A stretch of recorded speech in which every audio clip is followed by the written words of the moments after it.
Bonjour à tous. Je me présente. Jean-Louis Carbou. Je suis dev principalement. Je vais peut-être prendre le micro quelque part. Dev principalement Java Rails et depuis 1 an et demi DevOps. Parce qu'au final, on s'est rendu compte que sur beaucoup de projets, on avait quand même des problèmes de mise en production, à savoir que c'était vraiment incompressible. C'est-à-dire qu'à chaque fois qu'on voulait mettre en production, ça nous prenait du temps. Beaucoup de temps, trop de temps, donc on a voulu optimiser ce temps-là.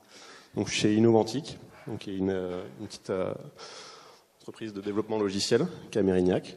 Vous m'entendez bien ? Ouais. Voilà, sur Twitter, j'ai Lervaux, et c'est mon premier talk. Donc vous attendez pas à quelqu'un de très détendu. C'est pas le cas. Donc aujourd'hui, je vais parler principalement de déploiement continu. Donc déploiement continu, c'est quoi? C'est le principe de minimiser le time to market. En fait, le time to market, c'est le temps passé entre le moment où vous codez, committez, et le moment où ça arrive en production. Donc il y a quand même des étapes avant, de validation, les qualifs, etc. Mais il faut minimiser ce temps. Le but, c'est d'arriver à mettre en place après des patterns plus complexes comme le zero downtime deployment, c'est-à-dire que vous déployez une nouvelle version sans que l'utilisateur s'en rende compte. Il ne faut pas qu'il y ait d'interruption. Ou le feature flipping. Donc le feature flipping, ça peut arriver. Vous déployez une version avec une nouvelle feature, ça marche pas, c'est à chier, ça bug. Vous la désactivez, mais vite, très vite. C'est-à-dire que l'utilisateur doit pas. Il y a 1, 2, 3, peut-être 4 utilisateurs qui vont l'avoir, mais il faut très vite désactiver cette feature. Voilà, le déploiement continu, ça vous permet, entre autres, de faire des choses comme ça. Il y a 2 prérequis pour le déploiement continu. C'est ce qu'on appelle le provisioning. Donc le provisioning, ça va être d'automatiser l'installation et la configuration des machines sur lesquelles vont tourner votre archi. Donc vous pouvez avoir un cluster sur AWS, chez DigitalOcean, chez OVH, un petit serveur classique, n'importe quoi. Le but, c'est que vous allez automatiser complètement sa configuration et son installation. Quand je dis complètement, c'est-à-dire qu'il n'y a pas une seule personne qui va s'y connecter pour exécuter ne serait-ce qu'une ligne dessus. C'est pas le but. Parce que tout doit être automatisé dans le déploiement continu, ou semi-automatisé. Quand on parle de semi-automatisation du déploiement continu, c'est souvent du one-click deploy. Donc vous avez un bouton et vous appuyez dessus pour déployer. Mais tout le reste de la chaîne est automatique. Un autre prérequis, et là on l'a vu dans la conf précédente, c'est d'avoir un environnement de développement qui se rapproche le plus possible de la prod. Alors pourquoi le plus possible ? Tout simplement parce que si vous avez un cluster de 50 serveurs sur AWS, vous n'allez pas le mettre en place sur votre ordinateur. Ça va pas marcher. Ça sert à rien. Vous, ce que vous avez besoin, c'est de tester les interactions, pas de la montée en charge ni la scalabilité. Donc le but, ça va être, pour mettre en place le déploiement continu, d'avoir un environnement de développement qui est provisionné de la même façon que les serveurs de qualif et de prod. Vagrant. Donc Nicolas fait une mauvaise pub de Vagrant. Bon, faut savoir quand même que c'est un projet qui est assez connu. Alors les stats parlent d'elles-mêmes. Voilà, c'est beaucoup de contributeurs, beaucoup de gens utilisent. Alors je vais pas faire le lien tout le temps avec Docker, mais je vais vous montrer pourquoi la solution que je vous propose, elle n'est pas du tout incompatible avec Docker en fait. Vagrant, même quand on utilise Docker, on utilise Vagrant. Pourquoi ? Parce que Vagrant, ça fait plus longtemps que ça existe que Docker. Et à l'époque où a été créé Vagrant, ça a résolu un problème qui était assez chiant pour nous. C'était qu'il y avait des devs sur Mac, des devs sur Unix et des devs sur Windows. Voilà, nous on voulait laisser la liberté aux devs de bosser sur leur environnement de préférence. Mais bon, après à l'utilisation, sans Vagrant, sans Docker, c'est vite le bordel, quoi. On n'a jamais le même environnement. Vagrant, il marche sur tout. Il a juste besoin de VirtualBox, Microsoft Hyper-V, VMware Fusion, ce que vous voulez. Il marche sur tous les OS. Voilà. Clairement, c'est rien d'autre qu'un gestionnaire de VM. Sauf que, il rajoute à ça le fait que ça soit très simple à configurer, entendez provisionner, voilà, que c'est reproductible entre tout le plateau et d'autres utilisateurs, et que c'est portable. C'est-à-dire que c'est un fichier, le Vagrant file, que vous pushez dans votre repo. Git, SVN. Voilà, ça c'est un peu ce que va essayer de vendre Vagrant. Vagrant, c'est assez simple. C'est à minima 2 lignes de commande. La première ligne, c'est Vagrant init. C'est je vais initialiser un Vagrant file avec une box de référence. Une box, c'est quoi? Alors ça peut être une box Ubuntu de base, quelque chose de très léger comme les box de boot to Docker par exemple. Ça peut être du Puppet, du Chef ou du CoreOS. C'est ce que vous voulez au final. Vous en avez plein, vous pouvez en créer. Vous pouvez créer vos petites box minimalistes, la mettre sur un repo et après l'utiliser. Ça ressemble vraiment aux images Docker, mais c'est pas le même principe. Vagrant up, c'est pour starter la VM. Donc je vous montrerai ça tout à l'heure. C'est très simple. Command line, donc up reload, vous l'utiliserez majoritairement. Le reload, c'est une fois que vous avez changé le fichier de configuration, ça va recharger la VM. Vagrant SSH, c'est pour s'y connecter. Donc là, souvent, c'est quand vous faites du dev, vous allez lancer Rails, par exemple, Rails Server, vous allez regarder ce qui se passe, etc. Vous avez besoin de vous connecter à votre environnement de dev, c'est normal. Connect share, ça peut être pratique, nous on l'utilise pas trop. En fait, vous rendez accessible votre VM à n'importe qui dans le monde. Voilà, il peut s'y connecter, venir débugger avec vous, venir coder avec vous. Voilà, c'est un principe pour du peer. Par exemple, si vous avez un mec qui est à Paris, vous voulez faire du peer avec lui sur le même environnement, vous pouvez utiliser Vagrant et suspendre et alt, donc c'est assez explicite. Un autre point qui est intéressant quand même quand vous utilisez Vagrant, c'est que vous avez besoin d'avoir vos sources dessus. Donc clairement, vos sources, ça reste sur la machine haute, mais elles ont besoin d'être mises sur la VM. Donc quand vous avez un VirtualBox, par exemple, vous pouvez accéder à tous les dossiers de votre ordinateur. Là, Vagrant va un peu plus loin parce qu'il permet de faire des choses quand même plus perf et surtout bidirectionnelles. Parce qu'il faut savoir, en native, VirtualBox, il a un moteur bidirectionnel, il est beaucoup moins perf que NFS ou SMB. Voilà. Vous avez AirSync aussi, je le déconseille, c'est du monodirectionnel. Donc clairement, si vous faites des modifications dans votre VM, voilà. Alors là, il n'en a rien à foutre. Le networking, c'est classique aussi. Quand vous configurez votre VM, de base, aucun port n'est accessible à l'extérieur. Donc là, on va faire du port forwarding, pareil que sur Docker. Vous allez dire, voilà, je veux rediriger le port 3000 de mon serveur Rails vers le port 3000 de ma machine, ce qui le rend accessible. Vous pouvez tester. Vous pouvez attribuer une adresse privée dans votre network, dans une passerelle réseau de votre machine, ou sur le DHCP classique de votre entreprise ou chez vous. Voilà, ça c'est du détail. Le Vagrant file, donc vous voyez bien là ou pas? Parce que j'ai mis en noir. Ouais, ça va. Est-ce qu'il y en a qui ont déjà fait du Vagrant? Qui connaissent? Ouais. Vous en êtes satisfait? Plus ou moins. Donc là, on se base sur une box Trusty64. On voit bien port forwarding 3000 vers 3000. Je lui adresse une adresse privée. Je forward les SSH agents pour bénéficier de toutes les SSH keys que j'ai sur ma machine, quand même, c'est pratique. Je dis à VirtualBox de mettre 1 giga de RAM, au cas où. Bon. Et je peux faire ça, je peux avoir 20 machines, ce que vous voulez. Bon, je vous le déconseille quand même, 20 machines, c'est un peu beaucoup. Et après, vous avez la partie provisioning, que je vais vous présenter plus loin. Le provisioning. Donc vous avez une commande, Vagrant provision, qui vous permettre d'installer, de configurer toute votre machine. Vous n'allez pas le faire à la main, c'est quand même bête de pouvoir de pas l'automatiser. Voilà, automatiser la configuration. Le but, c'est que ce provisioning que vous appliquez à votre VM, c'est exactement le même code, la même syntaxe, parce qu'il faut utiliser une syntaxe déclarative, que celle que vous avez utilisée pour provisionner votre serveur de production. Voilà, là, ça devient intéressant parce que clairement, voilà, on se retrouve avec une VM qui est provisionnée pareil. C'est la même chose, c'est les mêmes codes. Et pour ça, il y a plein d'outils. Vous avez Chef, donc Puppet, Ansible. Voilà. Principalement, il y en a d'autres. Le gros avantage d'Ansible, je trouve, quand on veut commencer à faire du provisioning, c'est qu'il est uniquement SSH. Donc c'est-à-dire, je vais passer ça, hein. Il est uniquement SSH, à savoir que vous n'avez pas d'agent à installer sur votre machine, contrairement à Chef et Puppet. Donc c'est la machine que vous voulez provisionner, elle doit être sur AWS. À partir du moment où vous avez un accès SSH, vous pouvez la provisionner. C'est codé en Python et extensible dans plein de langages.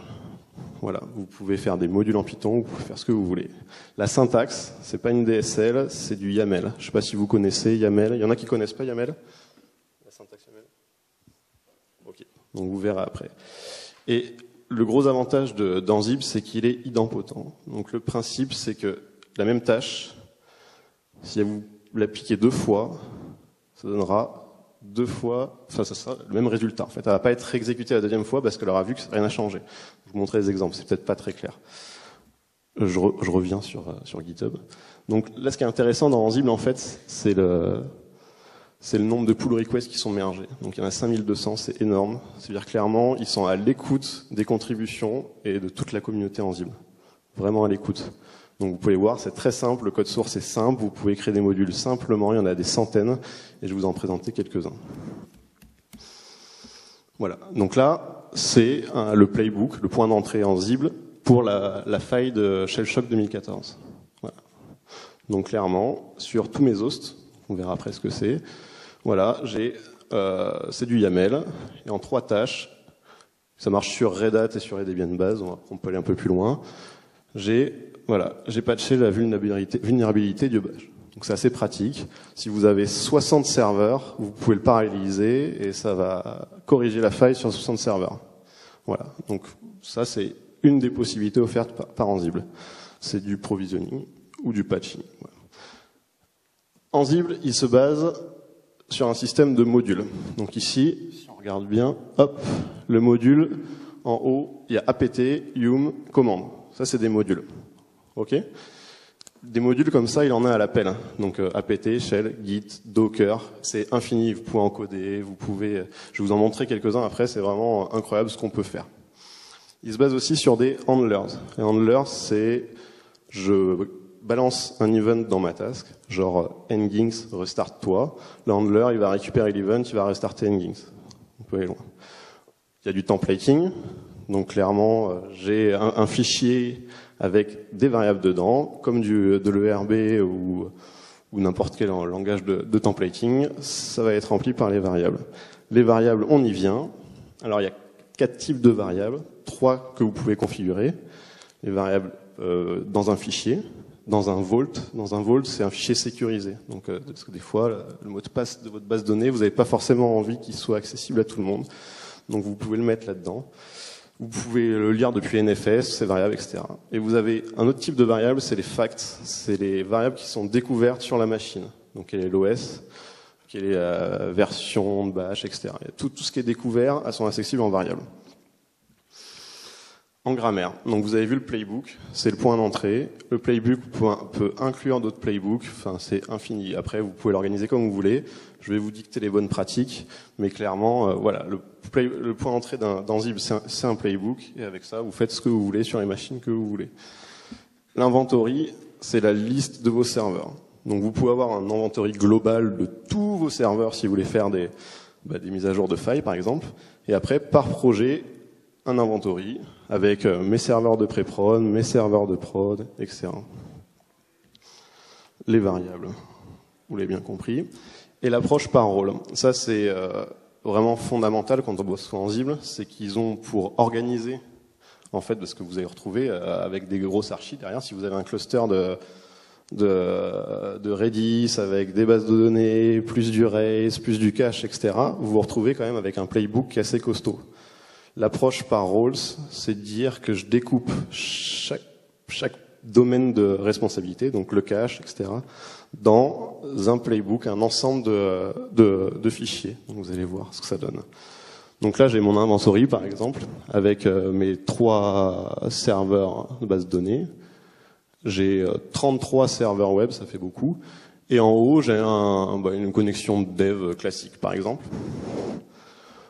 Voilà, les commandes que je vais exécuter, si j'en ai envie, c'est Ansible, Ansible Playbook, Ansible Galaxy. Ansible, c'est pour exécuter directement en inline. Ça, vous pouvez utiliser pour pinguer, mais à part ça, je vois pas trop l'intérêt. C'est vraiment pour faire les trucs basiques. Ansible Playbook, pour appliquer un playbook-i sur un inventory.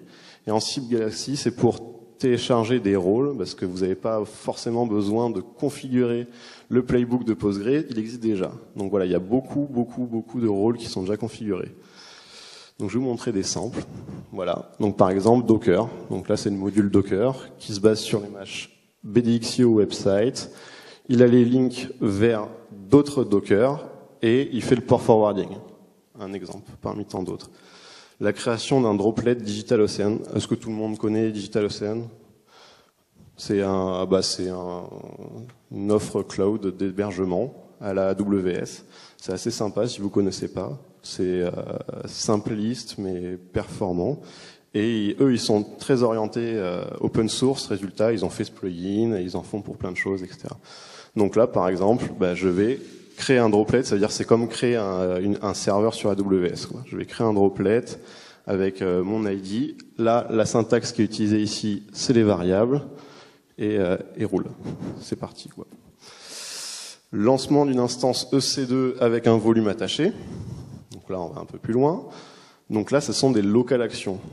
Ça, c'est vraiment un autre principe. C'est clairement, ça sert à rien d'exécuter la création d'une machine sur une autre machine. Donc ça, vous l'exécutez chez vous, sur votre machine qui va sur le serveur intégration, sur le serveur qui va approvisionner.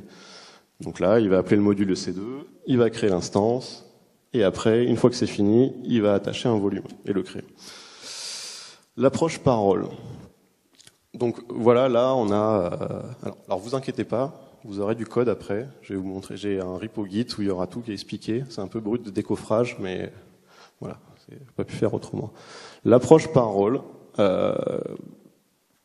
pour Vagrant, c'est un rôle, il a des tâches, ce qu'on a vu, des templates potentiellement, ce qu'on a vu, si vous voulez faire des fichiers dynamiques, des variables, des handlers, ce qu'on a vu, des fichiers statiques, et voilà, ça c'est un rôle.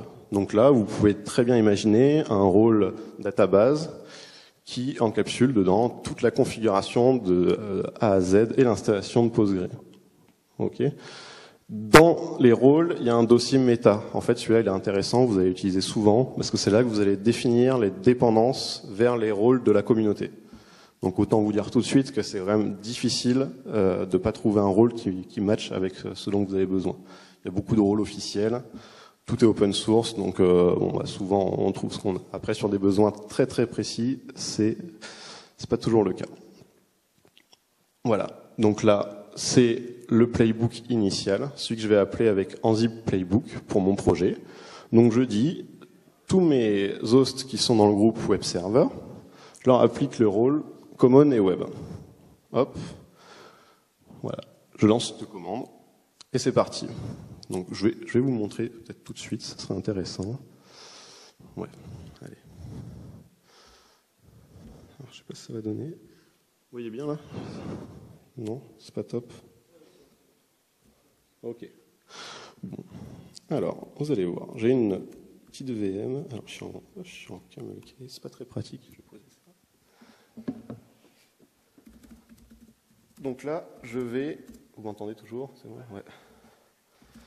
Je vais lancer ma VM que j'ai créée, je vous montrerai après. Voilà, sans provisionner, sans rien. Donc là, c'est Vagrant qui va lancer une VM sur VirtualBox, sans la provisionner, sans rien. Donc voilà, là il boot. Alors effectivement, c'est plus long que Docker, hein. Je vous l'accorde. Après, on parlera après des avantages, des inconvénients de chacun. Donc là, forcément, j'ai rien à dire. Là-dedans. Donc elle est bootée. Et là, ce qui est intéressant, c'est que j'aurais pu utiliser Ansible directement, mais Vagrant a un plugin. J'ai l'impression que vous m'entendez. Vagrant a un plugin en fait de Ansible qui permet de lancer directement du provisioning Ansible. Donc là, je vais dire provision. Et là, ce qu'il va faire en fait, bon, j'ai déjà fait parce que sinon, ça aurait pris quand même un peu de temps d'installer Postgre, etc. C'est qu'il va passer sur la machine et il va vérifier que tout ce que j'ai installé sur mon projet, donc c'est un projet Rails récent avec RVM, Postgre, du NTP, un peu du monitoring, un truc classique quoi. Donc là il va vérifier. Quand c'est vert, ça veut dire que c'est un dopot, ça n'a pas changé. Quand c'est bleu, ça veut dire qu'il skip parce que ça n'intéresse pas, genre CentOS parce que je suis sur une Ubuntu. Et là il provisionne. Donc si par exemple j'étais sur une machine vierge, donc je pourrais le faire mais ça prendrait trop de temps, il installerait tout, il ferait tout ça en fait, tout ce qu'il y a. Donc là, on est sur une archi qui est quand même, voilà, installer du Postgre, du Node.js, machin, etc. À la mimine, c'est un peu long, quoi. Surtout si vous avez 5 serveurs web sur lesquels il faut le faire. Donc voilà, à la fin, il nous dit, il y en a un qui a changé. Bon, alors ça, doit être un module qui est pas idempotent, justement. Lui, il le gère pas bien, donc il faudra voir ça. Et voilà, notre machine, elle est complètement provisionnée. Et ça, vous pouvez l'appliquer sur n'importe quel serveur. C'est-à-dire, clairement, là, je crée un droplet DigitalOcean, j'ai les accès SSH, j'applique exactement le même bout de code, ça va installer tout pareil. Ok. Voilà. On revient ici. Tac. Bon, maintenant qu'on a nos machines qui sont provisionnées, voilà, toutes les machines, ce serait bien de pouvoir déployer notre code dessus. Donc là, déployer son code, je l'ai dit, c'est complètement automatique. C'est-à-dire clairement, c'est pas à vous de le faire. Enfin, vous pouvez via un bouton, mais voilà, normalement, c'est automatisé. Il y a des outils pour ça. Ansible le fait très bien. Alors Ansible fait de l'orchestration et du déploiement. Alors quand je dis orchestration, c'est justement de dire je dois shutdown 2 serveurs, puis les mettre à jour, etc., pour mettre en place load balancing, etc. Tout ce qui est orchestration, c'est du déploiement, mais sur un parc où il y a un ordre préétabli, etc. Ansible le fait. Nous, on n'utilise pas Ansible en fait parce que c'est en Python et qu'on a beaucoup plus d'expérience sur du Ruby. Et clairement, c'est pour ça que je vais vous présenter, après ce slide, Capistrano. Capistrano, il est en Ruby. Il a une communauté qui est pas ringarde, ça va, mais là, il est assez stable. Ça fait depuis un an qu'il n'a pas trop bougé. Il est basé sur les rôles, comme Ansible. Donc clairement, vous avez des rôles de serveurs sur lesquels vous allez faire les déploiements. Il est basé sur Ruby et sur Rake. Alors pour ceux qui connaissent pas Rake, c'est une DSL classique d'exécution de tâches basée sur Ruby. C'est du full SSH, comme Ansible. Donc voilà, zéro dépendance sur les serveurs, ce qui nous intéresse aussi. Et qui est en natif à du zéro downtime rolling updates et du rollback. C'est-à-dire clairement, vous foirez, hop, vous pouvez faire un rollback de la version d'avant ou des versions d'il y a un mois. Voilà, ça il l'a en natif. Et il a un concept de flow on hooks, c'est-à-dire que vous avez un flow de déploiement et vous pouvez vous intégrer avec vos tâches à vous partout. Genre avant le déploiement, pendant le déploiement, une fois que le repo kit est cloné, etc. Ça c'est le principe. Les prérequis de Capistrano. Je ne sais pas si vous avez vu la conf 12 Factor ce matin, le quickie. Non. Bon. Alors 12 Factor, c'est un manifeste, une méthodologie pour mettre en place des applications qui sont facilement scalables et déployables sur le cloud. Il faut une seule, on dit one code base, c'est-à-dire que la pré-prod, la prod et l'environnement dev partagent le même code. La configuration est orientée en variable d'environnement, c'est-à-dire clairement fini les fichiers dynamiques, etc. C'est-à-dire que vous avez un fichier de conf pour tout, à peu près, et ce fichier va lire des variables d'environnement. Voilà. Donc comme ça, si vous avez entre la pré-prod et la prod, la seule chose qui change, c'est pas le code, c'est les variables d'environnement que vous injectez. C'est orienté à pass process, c'est-à-dire voilà, c'est comme Docker, c'est vous faites tourner votre app dans un process. On ne parle pas de multithreading là. Et disposability, ça veut dire que votre app, elle doit être facilement éteignable, très rapidement, et facilement startable et très rapidement aussi. Sans ça, c'est difficile de faire du Capistrano. Donc Capistrano, je lance un Capastal dans mon projet. Donc à la base, Capistrano, c'est issu de la communauté Ruby. C'est fait pour faire du déploiement Rails, entre autres. Ils ont plein d'autres plugins. Mais depuis la version 3, ça peut être plugué sur n'importe quel projet. Vu que c'est orienté SSH, il faut juste coder les tâches en Ruby. Ça, c'est le prérequis. Donc, vous exécutez ça. Sur votre projet, ça va créer un capfile. Donc, il y a un fichier de description où vous allez dire vos dépendances, parce qu'il y a plein de plugins. Nous, on a nos plugins Capistrano que vous loadez dans le capfile, vos tâches, etc. Vous pouvez tout mettre là. Vous allez avoir, par défaut, un fichier deploy.rb que je vais vous montrer après, qui est le descripteur de la configuration, et l'approche parole, staging et production, que nous, on génère à partir d'Ansible, qui sont les serveurs de pré-prod et serveurs de prod orientés rôle. Alors, c'est vrai que c'est peut-être plus fluente de tout faire avec Ansible, d'orchestrer, mais vous allez voir que Capistrano est quand même relativement puissant quand vous voulez faire du déploiement. Des mots à la pluie. Le deploy.rb, clairement, c'est quel est le nom de l'app, quel est son repo, la branche sur laquelle ça va bosser. Voilà, c'est à peu près ça. Dans production, vous pouvez avoir votre branche master. Dans staging, vous branchez sur des branches de release ou de hotfix. Bon, c'est le principe de base. Il faut un repo et après, les tâches vont s'exécuter. Elles sont automatiquement loadées, de toute façon, ces tâches. Et le fichier staging, c'est mes serveurs, voilà, de staging générés par Ansible. En remote, qu'est-ce qui se passe? En fait, Capistrano, quand vous allez lancer un déploiement, il va créer 3 dossiers.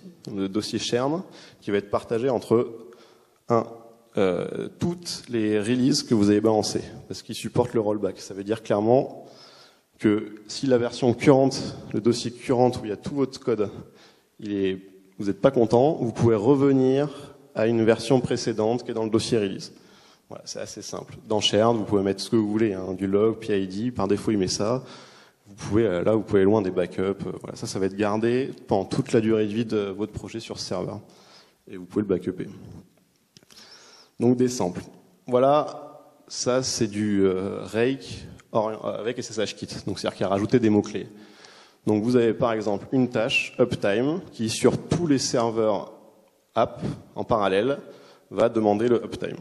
Voilà. Bon, ça c'est un exemple classique, ça sert à rien, mais bon, voilà, c'est pour voir la syntaxe. Voilà. En fait, la syntaxe, il y a 5 mots-clés importants, 4 on va dire. On, c'est pour les rôles sur lesquels vous avez appliqué. Donc vous pouvez avoir base de données, enfin ce que vous voulez. Hein, là, il faut les mapper sur les rôles Ansible. Within, c'est le dossier dans lequel vous allez exécuter votre tâche. As, c'est l'utilisateur. Et with, c'est une variable d'environnement. Donc là, ça va créer une variable d'environnement, Rails, en majuscule, production. OK. Et ça va exécuter Rake et runner. Et là, vous appuyez sur cap production deploy. Donc ça, normalement, nous, ce qu'on fait, c'est que le cap production deploy, ou le cap staging deploy, donc ça, c'est ce qui correspond en dessous au scope de votre environnement, on le fait depuis notre serveur d'intégration. Donc Jenkins, TeamCity, ce que vous voulez. Clairement, le principe, c'est que le code va être buildé. OK, tout le monde est content. Les machines, on les reprovisionne au cas où. Bon, elles sont provisionnées très bien, c'est rien qui change. On passe tous les tests. Et à la fin, on envoie sur la bonne branche, en fonction si c'est un build de pré-prod ou un build de prod. Voilà, donc ça c'est assez simple. Et en pratique, ça donne... Vous voyez, hop, cap. Voilà. Donc là, qu'est-ce qu'il va faire? Il va cloner le repo Git sur la machine vagrante. Bon, normalement, vous le faites quand même sur une machine de prod. Il clone le repo Git, il exécute tout ce que vous voulez faire, il crée ses dossiers, il crée la nouvelle currente, et c'est parti, quoi. Donc là, il récupère les sources, il crée les liens symboliques, etc.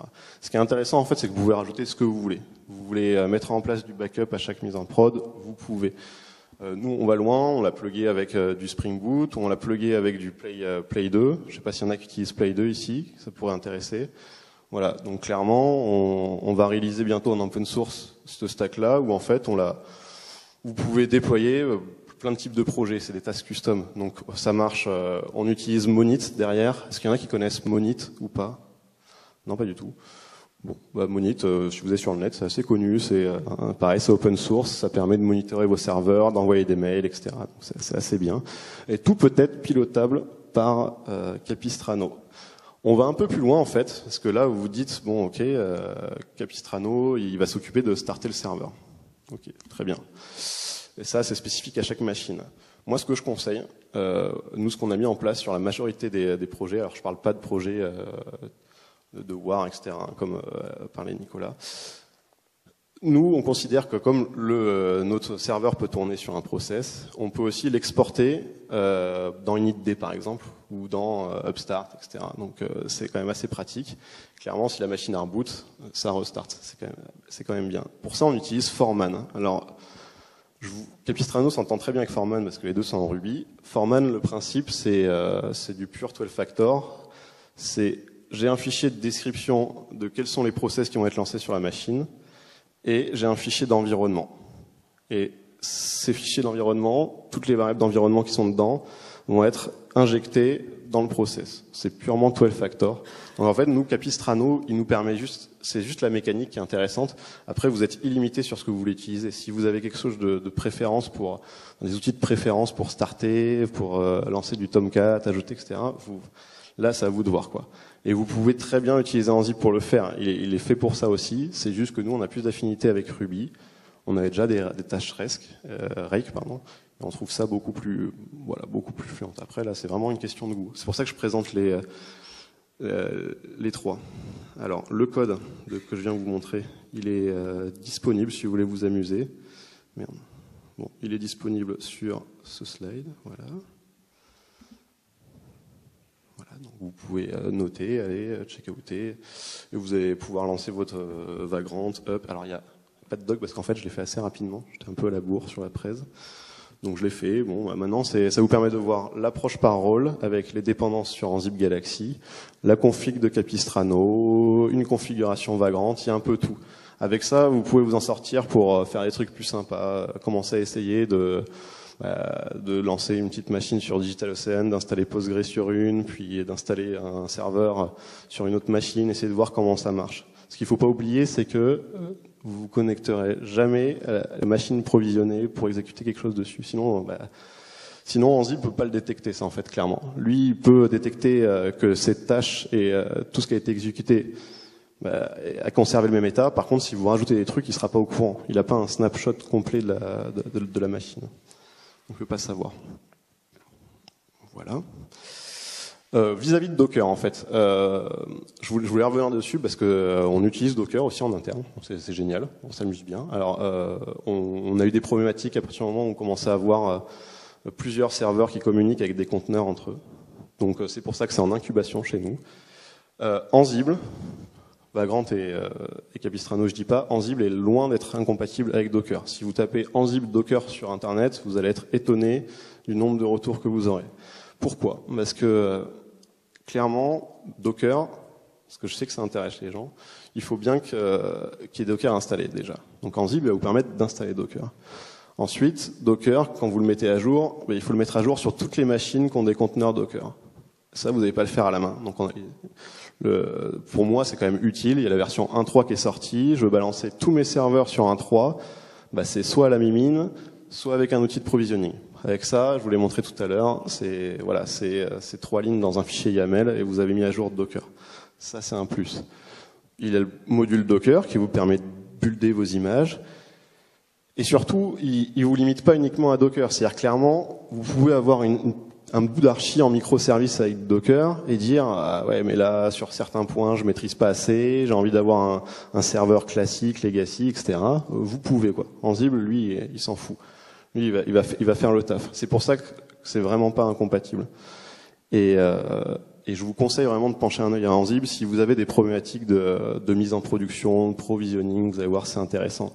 Le reste de la stack, vous verrez bien sur GitHub.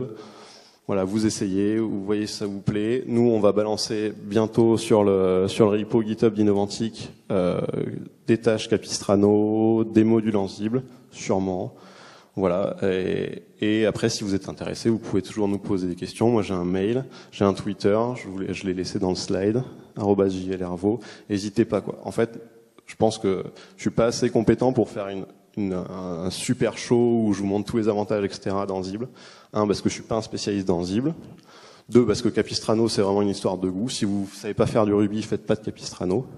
Mais je peux vous assurer que si vous partez sur le postulat que Docker, vous avez peut-être pas encore vraiment les compétences pour l'utiliser, vous n'avez pas les autorisations, c'est compliqué, c'est quand même assez neuf, etc. Le couple Vagrant Ansible va vous satisfaire. Si vous utilisez déjà Docker, utilisez Ansible avec, vous serez pas déçus, c'est très simple. Si vous utilisez Chef et Puppet, on a essayé aussi, voilà, on a eu plus de difficultés. Il y en a qui utilisent Chef ou Puppet ? Pas du tout. Ou d'outils, si là-bas. Voilà, alors c'est vrai que Chef et Puppet, c'est des outils qui sont quand même très puissants. Il n'y a pas de souci. Nous, on voulait quelque chose de simple où il n'y a pas d'agent. Donc après, je me trompe, peut-être ça a évolué. Ça fait 6 mois qu'on a choisi Ansible. Voilà, nous, ce qui nous intéressait, c'est que le serveur, il boot. Voilà, on peut direct le provisionner sans rien avoir à installer dessus. Voilà. C'est tout, c'était le gros avantage. Donc je suis un peu short, comme ça. Et du coup, vous allez pouvoir me poser plein de questions maintenant, sinon je vais finir avec un quart d'heure d'avance. Voilà.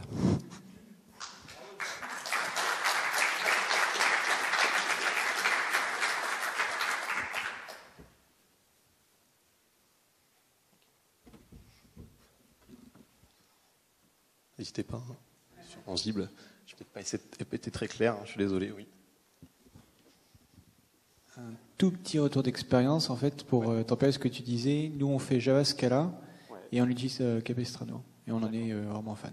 On n'est pas rubiste, mais en fait, l'outil est vraiment bien, quoi. Il n'y a pas d'équivalent côté Java Scala. Voilà. Okay. Je suis content de l'entendre. C'est vrai qu'à l'utilisation, l'approche par tâche, en Ruby, avec l'avantage du moteur de règles derrière, c'est assez génial. Tout par SSH, vous avez l'impression de coder du déploiement. C'est vraiment agréable. Après, si vous n'êtes pas du tout dev, partez sur Ansible.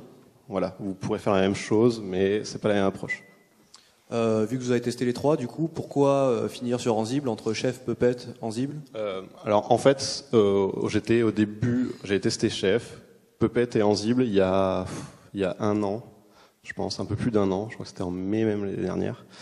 Ansible à l'époque il a vachement évolué depuis, était pas assez mature, et j'avais vraiment accroché avec Puppet. Je trouvais ça pas mal, syntaxiquement, etc. Ça nous plaisait. Même si Chief est en Ruby et qu'on faisait du Ruby, j'avais adhéré avec Puppet. Après, arrivé en prod, nous on est vraiment une petite boîte, et on se rendait compte que c'était too much pour nous, quoi. Voilà, on n'avait pas besoin de tout ça, on n'avait pas besoin de notre serveur Puppet, on n'avait pas besoin d'installer les agents sur les machines. Alors après, peut-être que ça a changé. Et Ansible, j'ai réessayé il y a 6 mois, et là, c'était cool. Vraiment, c'était ultra simple. J'arrivais, je mettais 3 lignes dans un YAML, et ça faisait ce que je voulais. Il y a plein de docs, il y a une grosse communauté, donc voilà. Après, je pense que ceux qui connaissent Chef et Puppet, s'y connaissent mieux que moi forcément, donc ils pourront répondre à vos questions. Moi j'ai essayé les trois, voilà, et pour des besoins simples, j'étais plus satisfait avec Ansible, mais c'est mon avis.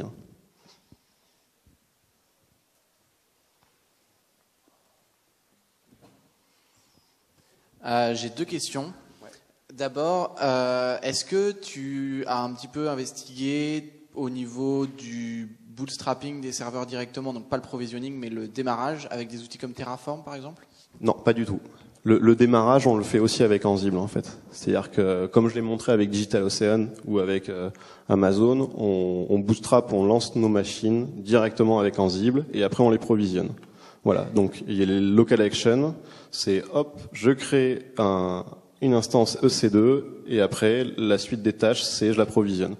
Donc après, non, je connais pas du tout Terraform, mais je suis intéressé par tout, donc je regarderai, pas de souci. Et l'autre question, c'est est-ce que du coup tu en profites pour déployer automatiquement ton code, donc ou exécuter tes tâches Capistrano par tout le à CI? Fait. Alors en fait, moi ce que j'ai dit, c'est que c'est plugué à notre serveur d'intégration. Donc clairement, on commit. Alors derrière, on se base sur Gitflow. Je sais pas si vous connaissez Gitflow. Bon, c'est un outil au-dessus de Git qui permet de gérer des flows de release, de hotfix, la prod, le flow develop, etc. Bon, je vais pas faire un cours là-dessus. Et clairement, l'après-prod, notre serveur d'intégration, il écoute sur les branches release et hotfix. On a plusieurs branches. Dès que c'est buildé, dès que c'est validé, il fait un cap staging deploy. Ça veut dire déploie en pré-prod. Et il écoute sur master pour la prod, et dans ce cas-là, il fait un cap production deploy. Voilà. Donc c'est complètement automatisé. Après, si on veut pas automatiser, on désactive ce trigger et on a un bouton deploy et puis voilà. Donc c'est one click ou complètement automatisé selon l'aspect critique ou pas du commit. Mais pour du déploiement continu, qu'on met pas en place sur tous les projets, hein, je vous rassure, parce que c'est quand même un déploiement continu, c'est time to market, il est très très court.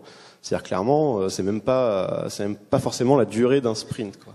Ça peut être, voilà, j'ai une idée, je la code, j'essaye, je push, ça marche pas, j'enlève. Voilà. Nous, on n'en est pas encore là, mais avec ces outils-là, vous pouvez le faire.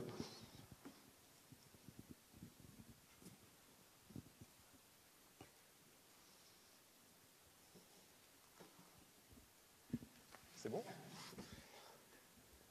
Bon, bah, merci, hein. C'était sympa.